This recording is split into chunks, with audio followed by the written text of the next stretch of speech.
पाकिस्तान के खैबर पख्तूनख्वा में एक बड़ा धमाका हुआ है। मदरसे में विस्फोट में 20 लोगों की मौत हो गई है। हल्कानिया मदरसे में नमाज के दौरान यह हादसा हुआ है, हमला हुआ है। हमले में कई लोगों के घायल होने की खबर है। धमाके में मदरसे के मौलाना की भी मौत की खबर है। इस वक्त की बड़ी खबर आपकी टीवी स्क्रीन पर।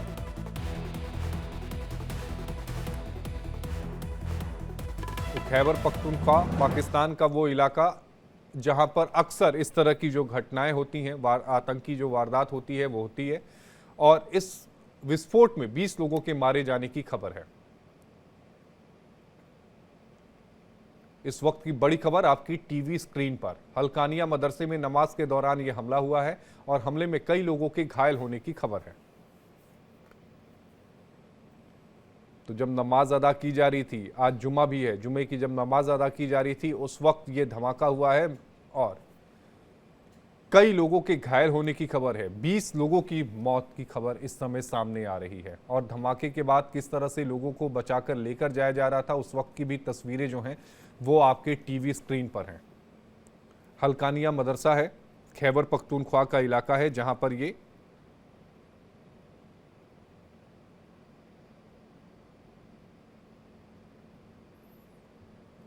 इस वक्त की बड़ी खबर आपकी टीवी स्क्रीन पर।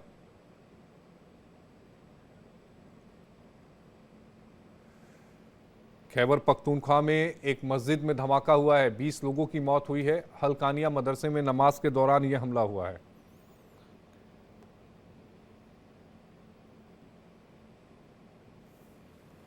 इस वक्त की बड़ी खबर आपकी टीवी स्क्रीन पर। पाकिस्तान के खैबर पख्तूनख्वा के मस्जिद के बाहर धमाके में पाकिस्तान में फादर ऑफ तालिबान मौलाना समी उल हक का बेटा हमीद उल हक हक्कानी की मौत हुई है। इसी पर बातचीत करने के लिए हमारे सहयोगी रमन सैनी हमारे साथ लाइव जुड़ा है।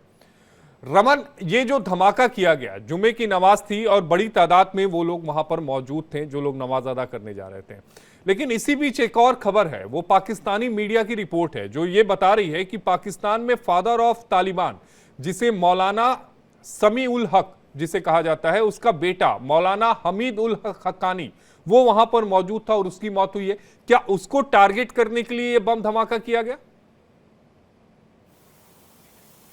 आशीष, देखिए, ये जो बम धमाका हुआ है ये उस वक्त हुआ है जब जुमे की नमाज अदा की जा रही थी और मेन जो हॉल है उसके बीच में ये आत्मघाती हमला जो है वो किया गया। अब आपको ये समझना होगा कि ये जो हमला हुआ है ये पेशावर के खैबर पख्तूनख्वा का इलाका है। खैबर पख्तूनख्वा का इलाका जो है वो टीटीपी का गढ़ है, वहाँ पर टीटीपी के लोग जो हैं वो रहते थे। और अब ऐसे इलाके में जहाँ टीटीपी का गढ़ है, टीटीपी के लोगों को निशाना बनाते हुए अगर ये धमाका किया गया है तो इसके कई सारे संकेत नजर आते हैं। लेकिन निश्चित रूप में जब पहली खबर आई थी सुबह करीबन साढ़े तीन बजे के आसपास में, तब ये जानकारी मिली थी कि करीबन 5 लोगों की मौत हुई है, 20 लोग घायल हुए हैं। अब ये आंकड़ा बढ़कर 20 से ज्यादा लोगों की मौत हो गई है और करीबन 40 से 45 लोग जो हैं वो घायल हैं। जो तस्वीरें आ रही हैं वो भी विचलित कर देने वाली खबर है। और इसमें ये जो जानकारी निकल कर आ रही है, जिसके बारे में आप भी लगातार बता रहे थे कि जो मौलाना है उनकी जो है वो मौत हो गई है। और निश्चित रूप में ये पूरा मामला जो जमात उलमा इस्लाम सैमुल्लाह हक चीफ जो उसके थे मौलाना आमिद उल हक, उनकी जो है वो मौत हुई है। इस बात को एजेंसियों ने कंफर्म किया है। और उसके बाद अब ये कहा जा रहा है कि कहीं इस ब्लास्ट के पीछे जो है वो पाकिस्तान की सरकार या पाकिस्तान की सेना तो नहीं है, क्योंकि ये उस इलाके के अंदर धमाका हुआ है जिस इलाके को कंट्रोल करता था टीटीपी। और जो तहरीक तालिबान के हम ये कह सकते हैं कि एक तरफ के जन्मजाता जो है वो यहाँ पर रहा करते थे, यहीं पर नमाज अदा किया करते थे। तो ऐसे इलाके में जब ब्लास्ट होता है और सुसाइड अटैक होता है उस समय, जिस समय जुम्मा की नमाज अदा की जा रही थी, तो शक की सुइयां जो हैं वो पाकिस्तान की सरकार और पाकिस्तान की आर्मी पर घूमती हुई नजर आ रही हैं कि उनके मदद से इस ब्लास्ट को अंजाम दिया गया होगा, टीटीपी को टारगेट करने के लिए, तहरीक तालिबान पाकिस्तान को टारगेट करने के लिए। क्योंकि पिछले करीबन 1-1.5 साल से हम लगातार देख रहे हैं कि जो पेशावर का इलाका है, खैबर पख्तूनख्वा का इलाका है, यहाँ पर एक लंबा संघर्ष जो है वो टीटीपी के लड़ाके और पाकिस्तान की सेना के बीच में चलता आ रहा था। और ऐसे में टीटीपी के जो लड़ाके थे वो लगातार पाकिस्तानी सेना पर हावी होते हुए नजर आ रहे थे। हमने देखा कि किस तरीके से टीटीपी के लड़ाकों ने घुटने टेकने के लिए मजबूर कर दिया पाकिस्तानी आर्मी के अफसर और जवानों को। वहाँ पर जो न्यूक्लियर साइंटिस्ट थे उनको किडनैप कर लिया गया। वो भी पाकिस्तानी आर्मी की जो छत्र छाया थी, जो वहाँ पर पूरा कंट्रोल था, जो सिक्योरिटी अरेंजमेंट था, उसके नीचे से उन साइंटिस्टों को ले गए। तो ये कहीं ना कहीं एक बहुत बड़ा एक क्वेश्चन मार्क पाकिस्तानी आर्मी पर खड़ा हो रहा था, और इसीलिए हो सकता है कि पाकिस्तान की सेना ने जानबूझकर उस इलाके को टारगेट करवाया हो जिस इलाके में टीटीपी का कंट्रोल है, और टीटीपी के जो जन्मदाता हैं, ये हम कह सकते हैं, जिन्होंने इस पूरी टीटीपी को खड़ा करने में एक अहम भूमिका निभाई है, उनको टारगेट किया लेकिन गया। रमन, जो ये एक हमला सवाल हुआ ये है, भी उठता जिसमें है कि आतंकवादी हमला अगर हुआ, इस जो पाकिस्तानी मीडिया की जो मैं रिपोर्ट पढ़ रहा हूं उसके मुताबिक ये है कि ये जो हक्कानी था, ये हक्कानी मदरसों के प्रमुख थे। अगर उनकी हत्या हो गई है, उनको अगर किसी भी तरह से उनको मारा गया है, तो इसका मतलब यह है कि आने वाले समय में जो रिटेलिएशन होगी वो भी बहुत ज्यादा बढ़ेगी इस एरिया में खासकर। जी हाँ, इसमें कोई दो राय की बात नहीं है, क्योंकि पिछले 1-1.5 साल से जिस तरीके से एक संघर्ष चल रहा था टीटीपी लड़ाकों और पाकिस्तानी सेना के बीच में, और उसमें टीटीपी लगातार हावी होती हुई नजर आ रही थी। अब अगर पाकिस्तानी सेना ने इस चीज को लेकर एक पलटवार किया है, चाहे डायरेक्ट नहीं किया है, इनडायरेक्ट किया गया है, लेकिन इसका मैसेज जो है वो साफ है। आने वाले दिनों में अब ये संघर्ष और बढ़ेगा, और पाकिस्तानी सेना पर हमले जो हैं वो खास तौर पर ये खैबर पख्तूनख्वा का जो इलाका है, जो बालाकोट के साथ लगता हुआ इलाका है, खैबर पख्तूनख्वा और पेशावर का जो इलाका है, जो अफगानिस्तान बॉर्डर के साथ लगता हुआ है, उस जगह पर अब पाकिस्तानी सेना के लिए जो मुश्किलें और बढ़ने वाली हैं, क्योंकि उनका चीफ टीटीपी का हम ये कह सकते हैं कि जिन्होंने इस पूरी तहरीक तालिबान पाकिस्तान को बनाया था, जिसके पीछे सोच थी, अगर उस चीफ को ही पाकिस्तान की सेना ने टारगेट कर वहां पर मार गिराया है, तो फिर निश्चित रूप में ये संघर्ष जो है वो आने वाले दिनों में और बढ़ेगी। और ये जो रिपोर्ट आ रही है, ये इंटरनेशनल एजेंसीज के माध्यम से जो है वो कंफर्म हो रहा है कि अब जो इनका मौलाना चीफ था उसकी डेथ हो गई है, वो वहां पर शहीद हो चुके हैं। तो उसके कारण जो है अब ये संघर्ष आने वाले दिनों में बहुत ज़्यादा बढ़ सकता है खासतौर पर। और आपको एक बात ध्यान ये भी रखना होगा कि इस समय आईसीसी की चैंपियन ट्रॉफी की मेजबानी पाकिस्तान कर रहा है, और ऐसे समय में अगर इस तरीके के अटैक हो रहे हैं तो आप खुद समझ सकते हैं कि किस तरीके की सुरक्षा के इंतजाम जो है वो वहाँ पाकिस्तान के अंदर हैं। अगर भारतीय टीम ने वहाँ जाने से मना कर दिया था तो इसके पीछे यही वजह थी, क्योंकि वहाँ पर कोई भी कंट्रोल ना केवल पाकिस्तान का है, ना पाकिस्तान की सरकार का है, वहाँ कभी भी कहीं पर भी जो है अटैक हो सकता है। इस समय जब 2 से 3 करीबन भारत को छोड़कर बाकी सभी देश जो हैं वो पाकिस्तान के अंदर अपने मैच खेल रहे हैं, और ऐसे में ऐसे आत्मघाती हमले जो है वो पेशावर जैसे शहर के अंदर हो रहे हैं, तो आप समझ लीजिए कि किस लेवल की सिक्योरिटी वहाँ पर उन लोगों को मुहैया कराई गई होगी। लेकिन इसका मतलब साफ है कि कहीं ना कहीं इंटरनेशनल तरीके से अगर हम देखें, इंटरनेशनल अंतर्राष्ट्रीय समुदाय में एक मैसेज देने की कोशिश पाकिस्तान की तरफ से है कि तहरीक तालिबान पाकिस्तान जो है वो कहीं ना कहीं इस समय पाकिस्तान की सरकार के समक्ष अगर हम देखें तो कहीं ना कहीं उतना पावरफुल नहीं है। लेकिन पिछले दिनों में जिस तरीके से तहरीक तालिबान पाकिस्तान ने दिखाया है, पाकिस्तान की सेना को घुटने टेकने पर मजबूर कर दिया है, तो वही सारी वजहें हैं जो ये खींच नजर आ रही है। हालांकि इसको अभी स्पष्ट रूप से तो नहीं कह सकते हैं कि ये ब्लास्ट किसकी तरफ से करवाया गया है, लेकिन जो इशारे मिल रहे हैं वो साफ इस बात को लेकर बता रहे हैं कि कहीं ना कहीं पाकिस्तानी की सेना, ISI और पाकिस्तान की सरकार की मिलीभगत से ही टीटीपी के उस इलाके को टारगेट किया गया है जो टीटीपी का एक इसमें दिलचस्प बात भी है रमन, कि इस पूरे हमले की जिम्मेदारी अभी भी किसी संगठन ने नहीं ली, लेकिन कहा यह जा रहा है कि तालिबान का जो प्रतिद्वंदी जो संगठन है, जिसे इस्लामिक स्टेट खुरासान कहा जाता है, या तो वो या तो फिर इसका सहयोगी एक समूह है दाइश, जो पाकिस्तान के हुक्मरानों के हिसाब से अनुसार काम करता है, वो इसमें शामिल हो सकते हैं।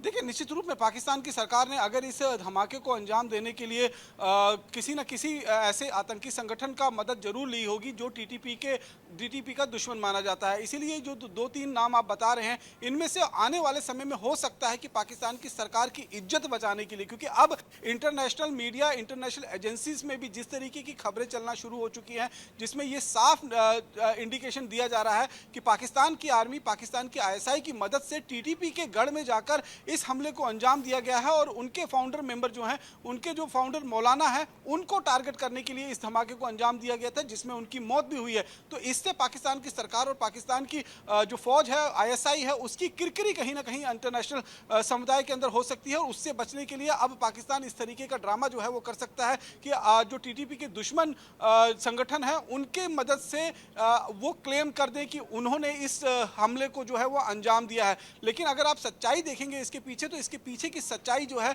वो साफ नजर आ रही है। जैसे अगर हम देखें तो पाकिस्तान आतंकवाद का जन्म जाता रहा है। पाकिस्तान हमेशा से इस चीज को लेकर मना करता रहा है, ये कहता रहा है कि हम खुद उस चीज के विक्टिम रहे हैं। लेकिन जितने भी देशों के अंदर आप देखेंगे आत्मघाती हमले हुए हैं, आतंकी हमले हुए हैं, खासतौर पर भारत के अंदर, उसमें सीधे सीधे पाकिस्तान का कहीं ना कहीं हाथ रहा है। तो अब पाकिस्तान इस चीज से बच नहीं सकता है। हमने ये भी देखा कि पाकिस्तान के कई हुक्मरान जब उन्होंने कुर्सी छोड़ दी तो उन्होंने इस बात को खुलेआम कबूला भी। उन्होंने कहा कि देखिए, पाकिस्तान ने इस तंजीम को खड़ा किया था, पाकिस्तान ने जैश मोहम्मद को जो है वो पनाह दी थी, पाकिस्तान ने लश्कर तोयबा के जो सरगना है उनकी मदद की थी। तो ये सारी चीजें जो हैं वो इंटरनेशनल, अगर हम समुदाय में देखें तो टेररिज्म की जो डेफिनेशन है उसमें सीधे तौर पर पाकिस्तान जो है वो कहीं ना कहीं इसमें विक्टिम नहीं बल्कि दोषी बनकर सामने खड़ा होता है। और इससे अगर वो पाकिस्तान नकारने की कोशिश करता है तो फिर वो खिसियानी बिल्ली खम्मा नोचने वाली जो कहावत है वो कहीं ना कहीं पाकिस्तान के ऊपर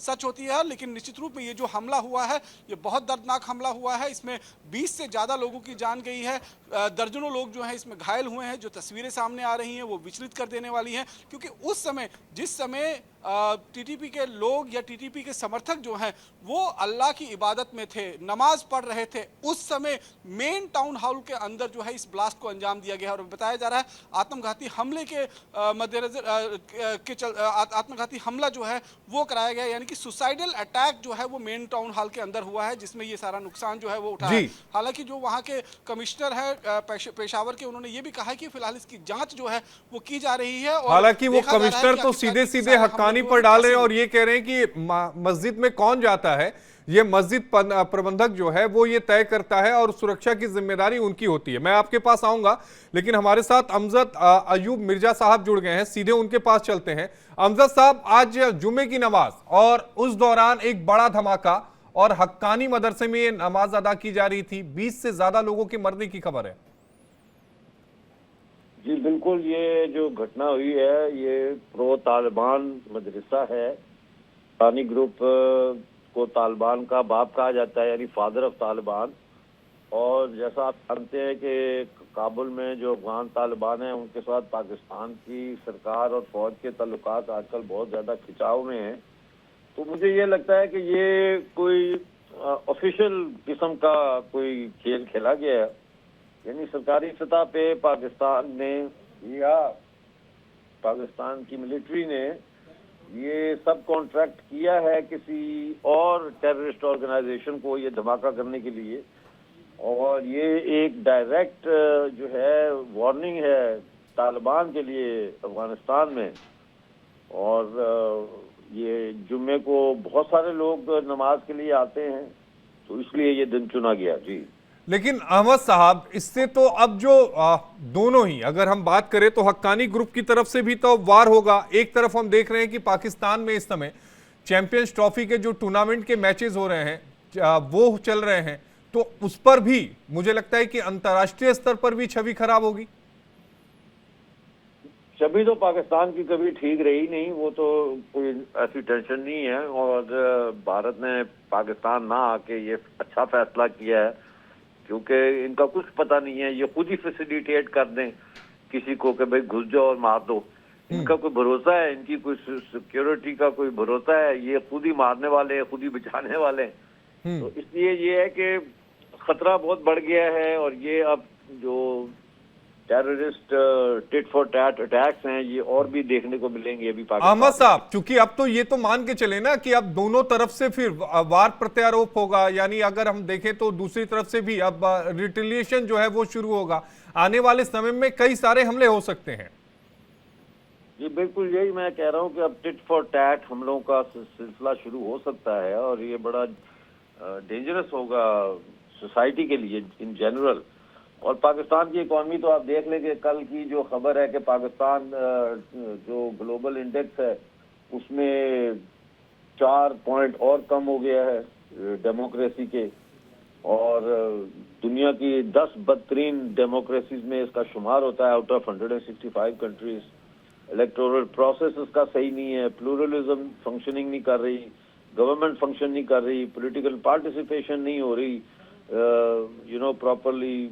तो सिविल लिबर्टीज का भी मसला है। तो पाकिस्तान का क्या करें जी। अब इसका कोई इलाज? अब कोई इलाज नहीं। अहमद अयूब मिर्जा साहब, आपका जुड़ने के लिए बेहद शुक्रिया। सीधे रमन के पास चलेंगे। रमन, अभी हमारे साथ अहमद अयूब मिर्जा साहब जुड़े हुए थे जो बता रहे थे कि किस तरह के इस समय वहां पर हालात हैं।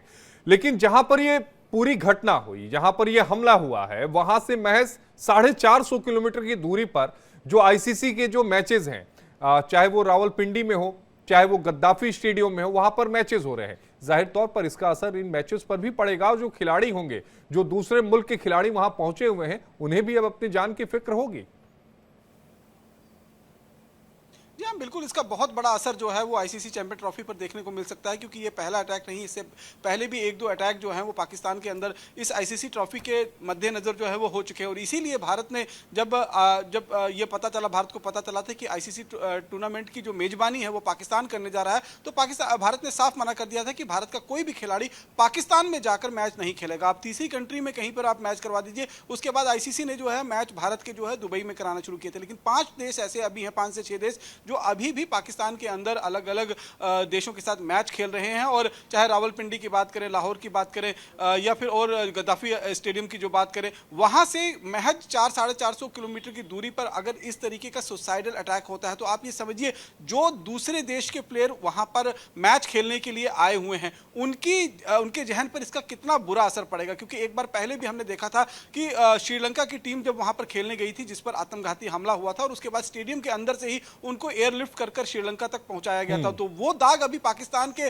जो पाले से झड़ा नहीं है, लेकिन दूसरा जो है वो तैयारी पाकिस्तान ने कर ली है। क्योंकि जिस तरीके से मेजबानी पाकिस्तान कर रहा है आईसीसी चैंपियन ट्रॉफी की, और उसमें सभी देशों को उसने आमंत्रित किया था, लेकिन भारत ने जाने से मना कर दिया था। उसकी वजह पीछे साफ थी, क्योंकि वहां पर जो आतंकी ग्रुप हैं, चाहे वो जैसे मोहम्मद की बात करें, लश्कर तोयबा की बात करें, हिजबुल मुजाहिदीन की बात करें, या फिर टीटीपी की बात करें, ये सभी जो है वो पाकिस्तान के कंट्रोल में रहते हुए भी जो है वो कंट्रोल के बाहर दिखाई देते हैं। क्योंकि पाकिस्तान के इशारे पर ही, चाहे जैसे मोहम्मद हो, लश्कर तोयबा हो, या हिजबुल मुजाहिदीन हो, ये लगातार पाकिस्तान के इशारे पर ही इस तरीके के आतंकी हमलों को अंजाम देते हैं। एक टीटीपी मात्र ऐसा है जो लगातार पाकिस्तान का विरोध करता हुआ नजर आया है, पाकिस्तान की सरकार पर हमला बोलता हुआ नजर आया है, पाकिस्तान की सेना को घुटने टेकने पर उसने मजबूर कर दिया था। लेकिन अब जिस तरीके से ये हमला जो है वो पेशावर के खैबर पख्तूनवा इलाके के अंदर एक मदरसे के अंदर हुआ है, तो इसके जो है वो दूरगामी परिणाम जो है वो पाकिस्तान